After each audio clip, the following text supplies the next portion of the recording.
I didn't know it was my last morning there. That's the part that still bothers me.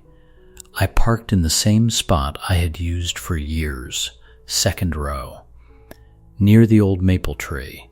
The tree was still there. My car was still there.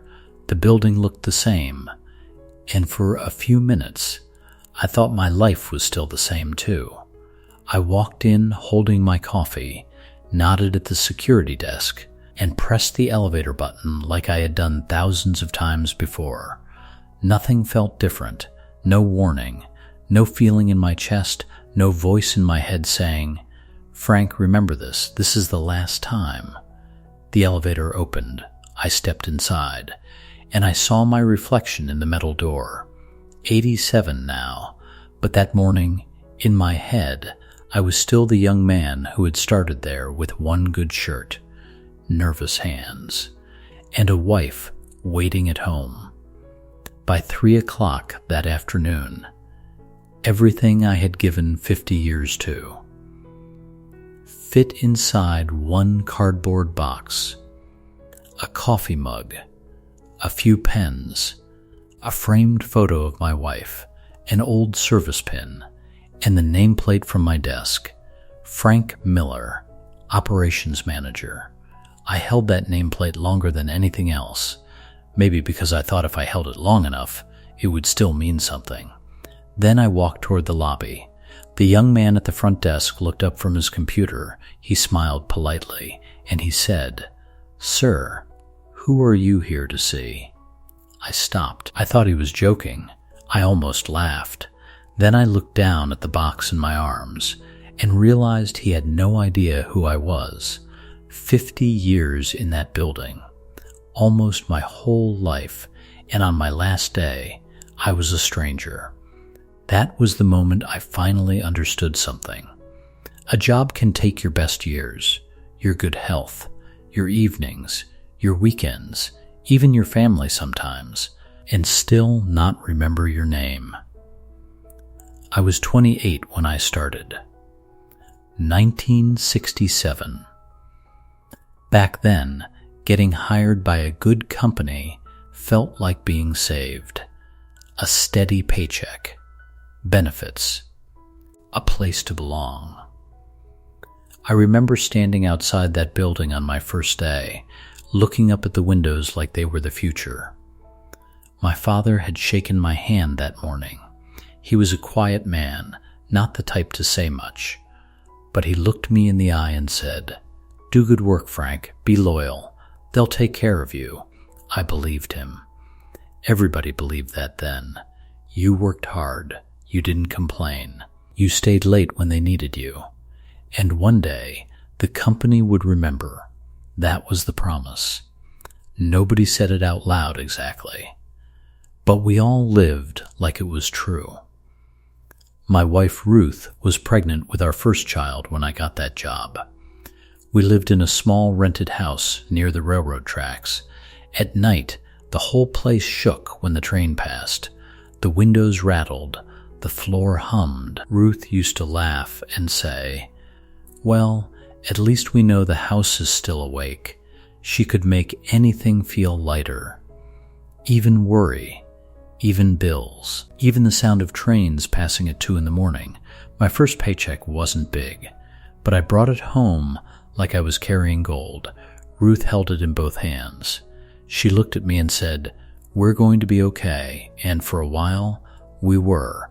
Not rich, not even close, but okay, and okay felt like enough. I started in shipping, cold mornings, heavy boxes, loading docks, clipboards, order numbers. My hands cracked every winter. My back hurt most nights, but I didn't complain. There was a baby coming, rent was due, and I wanted Ruth to feel safe. So I worked. I worked when I had a fever. I worked when my shoes had holes in them. I worked the morning after my mother died. I worked during storms when half the staff stayed home. And every time someone said, "Frank, we appreciate it," I believed them.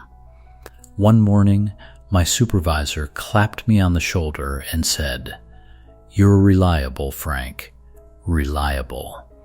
I was proud of that word. I carried it around like a medal. But I didn't understand what it really meant. Sometimes when people call you reliable, they mean they know you won't say no.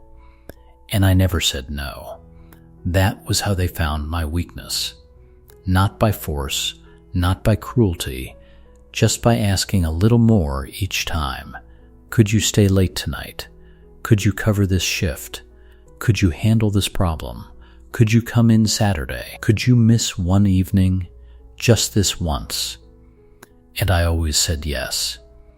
At first, Ruth was proud. She really was. When I got moved from shipping to inventory, she smiled like I had won something. When I got moved into purchasing, she hugged me and said, "They see you." That phrase meant a lot to me. They see you. Because I wanted to be seen. I wanted to be more than a man with sore hands and bills on the table. I wanted to matter. Work gave me that feeling. Home gave me love. But work gave me importance. And somewhere along the way, I started confusing the two. Our son Daniel was born during my 3rd year there. I was at the hospital when he came. I remember his tiny hand around my finger. I remember thinking, I'll do everything for this boy. And I meant it. That's what makes it hard to admit. Most men don't ruin things because they don't care. Sometimes they ruin them because they think working is the same as loving. I thought every late night was proof. Every missed dinner was sacrifice. Every tired morning was devotion. I thought providing meant being absent was understandable. But a child doesn't understand a paycheck. A child understands who looks up when he walks into a room. Daniel was 7 when he made me a paper award at school. Blue crayon border, crooked letters, best dad. He waited by the front window for me that evening. Ruth told me later, I was supposed to be home by 6. Then a shipment problem happened. Then a phone call. Then one more form. Then one more thing. By the time I got home, the house was quiet. The award was on a small table by the door. I picked it up, smiled, set it down, and went to bed. I told myself I would talk to him in the morning, but in the morning, I left before he woke up. That was how it started. Not with yelling, not with some big mistake, with delay. I'll talk to him later. I'll make it up this weekend. I'll be there next time. Later became the place where I put everything that mattered, and later kept getting farther away. At work, my name grew. Frank knows. Ask Frank. Frank will fix it. Give it to Frank. I liked hearing that. I won't lie. When you come from little, being needed can feel like being loved. I didn't know the difference. Machines broke down, they called me. Orders went wrong, they called me. Someone quit, they gave me the extra work. I said yes every time. Ruth used to say, you don't have to fix everything. And I would say, if I don't, who will? She stopped asking after a while. I thought that meant she understood. Now I know. It meant she was tired of knocking on a door I kept pretending not to hear. Our daughter, Emily, was born when I was 35. I missed the first hour. There was a supplier issue that morning. I arrived at the hospital with my tie crooked, out of breath, holding flowers from a gas station. Ruth didn't yell. She didn't even look surprised. That was worse. I kissed her forehead. I held Emily. I told myself I was still a good man. And maybe I was. But good men can still be absent. That's the part nobody wants to say. You can love people deeply and still teach them to live without you. Years passed. That sounds too simple, doesn't it? Years passed. But that's how it felt. Not like life moving. more like pages turning while I kept reading the same line. The company grew. I grew with it. I learned every corner of that place. Which loading dock door stuck in the winter? Which vendor lied about delivery times? Which machine made a whining sound before the belt failed? Which manager liked numbers short? Which employee needed kindness more than pressure? I knew the building like a living thing, and because I knew it so well, I believed it knew me too. One afternoon, Daniel had a championship baseball game. He wasn't the best player, but he cared. That morning, he stood in the hallway while I tied my tie. He asked, "You're coming, right?" I said, "Wouldn't miss it," and I meant it when I said it. That is what makes some promises hurt more later. You meant them until something else felt urgent. At work, a major client had a delivery issue. Everyone looked at me. That look, that silent look people give the reliable man. So I stayed. I called Ruth from my desk. Before I even finished saying hello, she knew. She said, "Frank, just my name." That was all. I said, "I'm sorry. I have to." She was quiet. Then she said, "No, you're choosing to." I got defensive, not loud, just cold, because deep down I knew she was right. I got home late.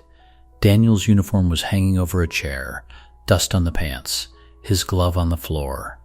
I asked, "How'd it go?"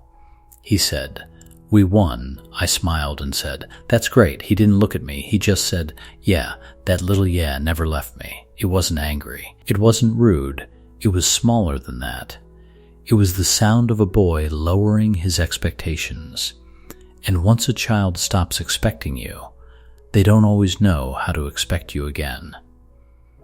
By 50, I had an office with my name on the door. Frank Miller, operations manager. I used to stand in the hallway before anyone arrived, just looking at it. A title, a door, a chair that nobody else sat in. I told myself all the missed birthdays, the late dinners, the weekends, had bought something real. Ruth came to see the office once. I showed her around like a proud young man. "This is where we do the reports. That's the new filing system. That's my assistant's desk," she nodded. Then she looked at my name on the door and said, "You look happier here than you do at home." I laughed. I said, "That's not fair." She didn't laugh. She just looked at me. And I changed the subject. I was good at that, changing the subject right before the truth entered the room. The company kept changing. Old men retired. New managers came in. New words appeared. Efficiency, optimization, restructuring. Those words sound clean, but they usually mean someone is about to lose something. Still, I survived every change. Every time the company shifted, I stayed. Every time someone younger came in, I trained them. Every time a new system appeared, I learned enough to keep up. I was proud of that. I thought surviving meant I was valuable. But sometimes surviving just means they haven't found your replacement yet. I did not know that then. I know it now. Ruth tried to warn me before I ever lost the job. One Sunday afternoon, she asked, "What would you do if you retired?" I was sitting at the dining table with a report spread out in front of me. I said, "I don't know. I'm not there yet," she said. "You're almost 60, I said. "That's not old," she said. I didn't say it was. Then she looked out the window and said, "I just wonder if there's still a life waiting for us somewhere." I heard her. I really did. But I didn't answer. Because the truth was, I was afraid. At work, I knew who I was. At home, people had learned to live around me. That difference scared me. So I did what scared men often do. I worked more. Daniel got married. I paid for part of the wedding. I made a speech. People clapped. I talked about family. I talked about love. I said all the things a father is supposed to say. Then halfway through the reception, my phone buzzed, a work issue. I stepped outside, just for 5 minutes. That's what I told myself. When I came back in, Ruth was dancing with Daniel, mother and son. The song was almost over. Daniel looked at me over her shoulder, not surprised, not disappointed, just used to it. That look was worse than anger. Anger means somebody still expected better. Being used to it means they stopped. Emily moved across the country a few years later. She called less and less. When she did call, I often said, "Can I call you back later?" Sometimes I did, sometimes I forgot. Not because I didn't love her, because I had trained myself to treat family as flexible. Work was fixed. Family could wait. But family doesn't wait.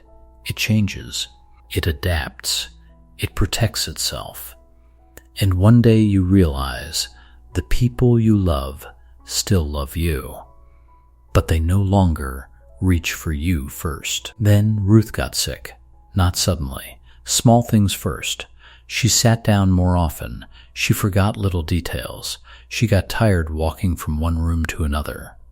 I told her she should see a doctor. She said, "I already did." That sentence embarrassed me, not because she went.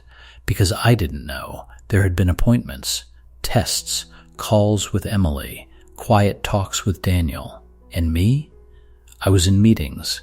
I remember sitting beside her one evening. The television was on low. She looked smaller somehow. I asked, "Why didn't you tell me?" She smiled faintly. I tried. I wanted to argue. But I couldn't, because a memory came back. Ruth standing near my office door at home, saying, "Frank, can we talk later?" And me saying, "Not tonight. Big morning tomorrow." How many times had she tried? How many times had I made it hard enough that she stopped? Ruth lived 3 more years. I wish I could say I became a different man. I became better, but not different enough. I came home earlier sometimes. I took her to appointments. I sat with her. I held her hand. But work still pulled at me. Even then, even while she was fading. That is one of the hardest truths I carry. One afternoon, she asked me to sit outside with her. Just sit. The weather was cool, the leaves were moving a little. I had a quarterly review that day, I said. When I get back, she looked at me for a long second. Then she said, "Frank, there may not always be a when you get back." I still went. The review lasted 40 minutes. Nothing important happened. When I returned, Ruth was asleep. She died 6 months later. At her funeral, people from the company came. They shook my hand. They said, "We're here for you." And for a week or two, they were. Then the emails returned. The calls. The problems. The meetings. And I went back. Because grief is quiet, but work is loud. Work tells you what to do, where to stand, who to be. I needed that, so I gave even more. By my late 60s, most men my age were slowing down. I was proud that I wasn't. I said things like, "I'll retire when they carry me out." People laughed. I laughed too. But maybe part of me meant it. Maybe I didn't know how to leave by myself. Then came the merger. That word spread through the building like cold air. Merger. At first, management said nothing would change. I had been alive long enough to know, when people say nothing will change, something already has. New executives arrived. Young. Sharp. Smiling too much. They walked through departments with tablets in their hands. They asked questions they already knew the answers to. One of them asked me, "How long have you been here, Frank?" I said, 47 years. He raised his eyebrows. Wow, that's impressive. Impressive. Not valuable, not important, just impressive. Like an old machine still running in the corner. That was the first time I felt it. Not fear exactly, more like a draft under a door, something cold getting in. Meetings started happening without me. Reports I used to prepare were assigned to someone else. My advice was requested less. My office door stayed open more, but fewer people walked in. Then Tyler arrived, 29. Smart, polite, fast, always holding a laptop, always saying things like, "We can streamline this." I didn't dislike him. That's important. He wasn't cruel. He wasn't trying to hurt me. He was just the future. Walking in with clean shoes. One day he came into my office and said, "Frank, could you show me how you handle the vendor exceptions?" I did. I showed him everything. The old contacts, the backup numbers, the little tricks not written anywhere, the way to calm an angry supplier, the way to fix a mistake before it became a meeting. He took notes. He thanked me. 3 months later, he had my job. They didn't say it like that. Companies don't say things plainly when plain words would sound cruel. They called it a role transition, leadership restructuring. Honoring my legacy while moving into the future, I sat in a glass conference room while a woman from Human Resources spoke gently, too gently. She had a folder in front of her. My whole life had become a folder, she said. "Frank, we want to thank you for your many years of service." I watched her mouth move. Many years. Service, transition, package, consulting option, badge return. The words floated around me. Then she said, "Your last day will be Friday. Friday. After almost 50 years, they gave me 3 days. I asked, 'Does anyone else know?' She said, 'We'll communicate appropriately.' That meant no. Or worse, it meant nobody needed to. I walked back to my office slowly. My office. Except it didn't feel like mine anymore. Tyler passed me in the hallway. He looked nervous. He knew. I could tell. He said, "Frank, you okay? I wanted to be kind. I wanted to say yes. Instead, I said, learn everyone's name while you can." He didn't understand. Maybe someday he will. Friday came. I wore the blue tie Ruth had bought me years before. I don't know why. Maybe I wanted someone to notice. No one did. A few people stopped by. "Congrats on retirement. We'll miss you. Stay in touch." People say stay in touch when they usually mean goodbye. At noon, there was supposed to be a small gathering. That's what my manager had said. But a client issue came up. Then a meeting ran long. Then someone ordered sandwiches for another department. By 3 o'clock, I realized no gathering was coming, so I packed my own things. My mug, a framed picture of Ruth, an old photo of Daniel and Emily when they were little, a paperweight from 1984, a service pin from 30 years. I had given them almost 20 more after that, and that pin was still the last real thing they gave me. Then I took the nameplate off my desk, Frank Miller. The letters looked smaller in my hand. I stepped into the hallway with the box against my chest. People were typing, phones were ringing, a printer jammed near accounting. Someone laughed in a conference room. Life went on. That was what hurt most. Not that they hated me. They didn't. Not that they were cruel. They weren't. It was that I had confused being useful with being unforgettable, and I was not unforgettable. I was replaceable. Everyone is at work. That doesn't mean your work has no value. It means your soul should not live there.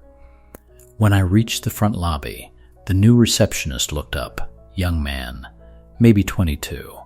He smiled politely and said, "Sir, who are you here to see?" I stood there, with my box, with my nameplate, with 50 years in my hands, and I said, "No one." He nodded like that made sense. Then he looked back at his screen. That was it. No music, no final goodbye, no slow walk through memories, just doors opening and me walking out. Outside, the air felt colder than I expected. I sat in my car for almost half an hour, hands on the steering wheel, box on the passenger seat, Ruth's picture facing up. I wanted to call her. That was the first thought. I wanted to say, "You were right, but the dead don't answer phones, and regret always calls late." I drove home to a quiet house, not the old family house. That was sold years before. Just a small place with beige walls, and a chair that made noise when I sat down. I put the box on the table. Then I stood there looking at it. 50 years, and it fit in one box. That night, Daniel called. He had heard from someone, not from me. That says enough. He said, "Dad, are you okay?" I said, "I'm fine." Old habit.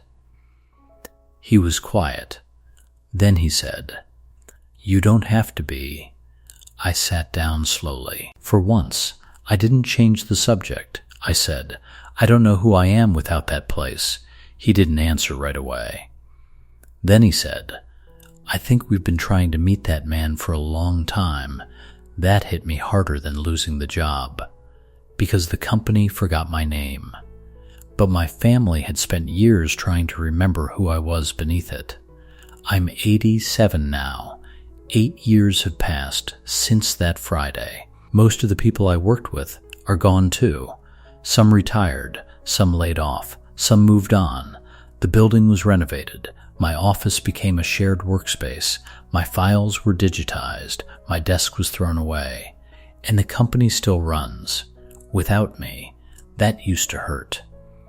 Now it teaches me, your job can matter. Your work can be honest. Your paycheck can feed your family. There is dignity in showing up. But don't give a company the parts of you that belong to the people who will sit beside your hospital bed. Don't give your best mood to strangers and your tired silence to your family. Don't spend 50 years proving you are reliable only to become unavailable to everyone who loved you.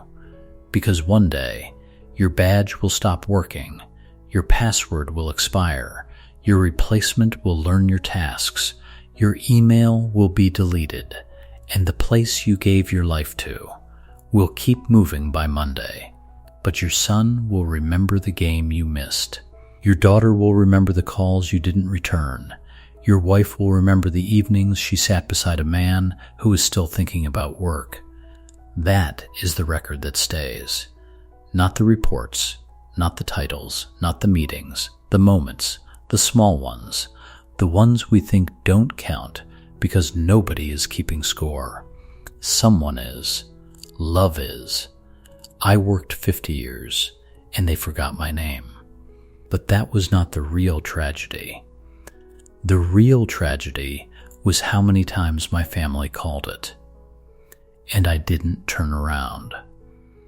So tonight, when the workday ends, let it end. When your child tells you something small, listen. When someone who loves you says, "Can we talk?" Don't make them compete with your calendar, because jobs end, companies change, names get erased from doors, but the people who love you, they remember who showed up and who didn't. I wish I had understood that before my box was packed, before Ruth was gone, before my children learned to stop waiting. I wish I had known that a paycheck can keep a house standing. but it cannot make it a home. And if you spend your whole life being loyal to a place that can replace you in 3 days, don't be surprised when you finally look up and realize the people you thought you were working for learned how to live without you.